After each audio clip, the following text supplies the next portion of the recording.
So look, we're right back at the carcass. Plenty of meat on there. 31 degrees. It's like softer. They could be eating, but instead they're up there sniffing. Why? Well, remember when I took a pee yesterday over there? That's me marking. And what does that mean? That means other animals come by at night or whenever since yesterday, and they mark too, like coyotes, foxes, whoever. Any animal that's been here since yesterday, they're gonna know. They're knowing. They're scanning right now, and they're finding out who exactly was here. Just like wolves. They can smell who was here and when. Look, he's up on top just sniffing. I love it. It's not always about the food. It's about the whole situation as one. All the smells, all the scents, all the information here, other animals that have been here. So that's about it. Just wanted to show you guys how the nature of the pack is around a coyote kill. That's all. I don't even want to go in there because it's just looking a little too wet, you know. Why, when it gets above freezing, a little bit, like 2 degrees, all the wetness starts coming out again. So you don't want to deal with it because the ice gets a lot warmer when it's 32. And it definitely starts melting in places you wouldn't expect. I don't trust it, and I've learned that over the years. So down here by the coyote kill, it's good to leave cryptic messages from my coworkers. They're not really coworkers, but they're other dog walkers. They bring their dogs out to the same place. So you got to kind of tell them some stuff in cryptic little messages. You know what I'm saying? So today and last night we did get some rain, a little bit, and some snow and a mix, and it got above freezing, so I'm not going to be messing on the river too much. There's rules to all this stuff. Take me years to figure it out, you know, but experience is everything here in the wild. They can still go onto it. I'm sure I can too, but you just got to be very careful because although it's not that warm, it got a little bit above freezing, meaning the edges melt out quickest. Still feels pretty solid, but see the edges right there? That's what starts melting out. If you start going out and then the little holes in the middle anywhere, there's darkness radiating, and then you can see where the footprints were from probably yesterday or the day before. I'm not liking the sounds, so I'm not going out any further. Neither are the dogs. And that's it. It's how you practice safety on the ice with the dogs. Gotta let them on the ice and give them experience, because experience is everything. All those problem videos with dogs, I almost guarantee that none of them have experience on ice, or else they wouldn't be in that predicament. She's been in that predicament multiple times and pulled herself right out of it in 5 foot deep water, wherever, maybe in like the middle of over there, because it's about 5 feet.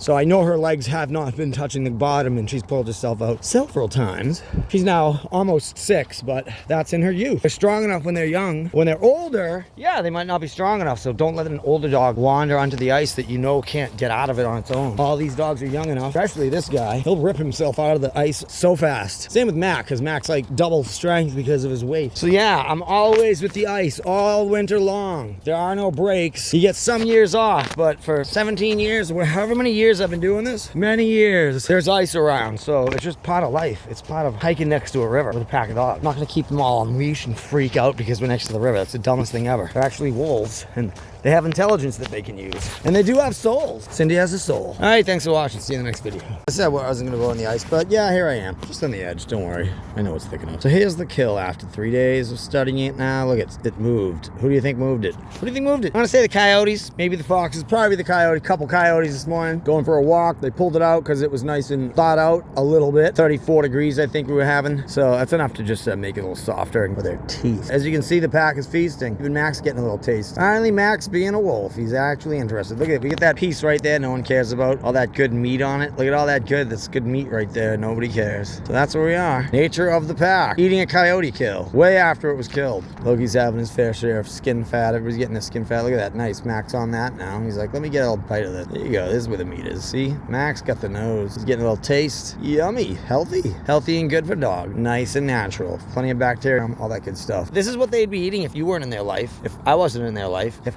no human was in their life because the apocalypse hit and wiped us all out, or the aliens came and zapped us, just left the dog, they would be out here doing this, because this is actually food for them. This is their real food. They know how to feed themselves. Once they learn how to bring the deer down, it's all over.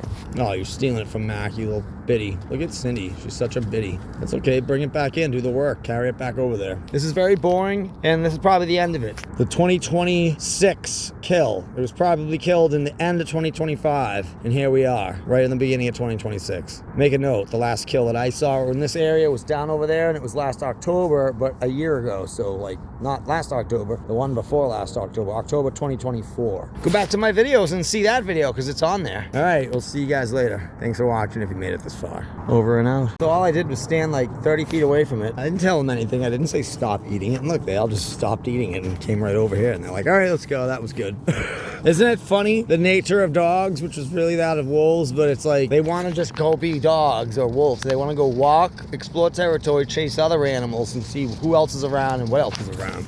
You gotta let them. Sorry, I can't do the leash thing. You're never gonna see me put them on a leash unless they need to be, like sidewalks and roadways and stuff, and like, you know, busy roads, but I don't even take them near there, so I don't have to worry about that. I felt a crack over there. I did a little bit of pump, and there was a crack, and that scared the crap out of me, so we're done with that. See, I knew the ice was gonna be weaker today. It's funny like that, because the heat radiates from the bottom where it's black. It's always safer where it's white and gray. Never walk on the black, ever. Know your conditions, man. You take the scooter out over this right now, which is why I'm not taking the scooter out over this, because I don't know if you can see plenty of ice crystals that are shining. Yeah, we can get a little bit of them on there. You can see all those ice crystals, right? This is very, very, very slippery. It was like 33 degrees all day, 34. I'm not taking the scooter onto this. It's just been too treacherous with all the snow and ice everywhere. Below freezing, and then we had a day or two of like just above freezing, so now it's even more of a mess. And it's dropping down to like 31 degrees now, maybe, or 32. So the bridge is frozen. So if you go over this on your bike, even walking on it right now is very treacherous. If you went over this on your bike or scooter, there's a good chance you're gonna fall that way, head first into the ice, slam down and potentially drown yourself or kill yourself, or this way and slam your head into the railing or one of the poles. No thanks.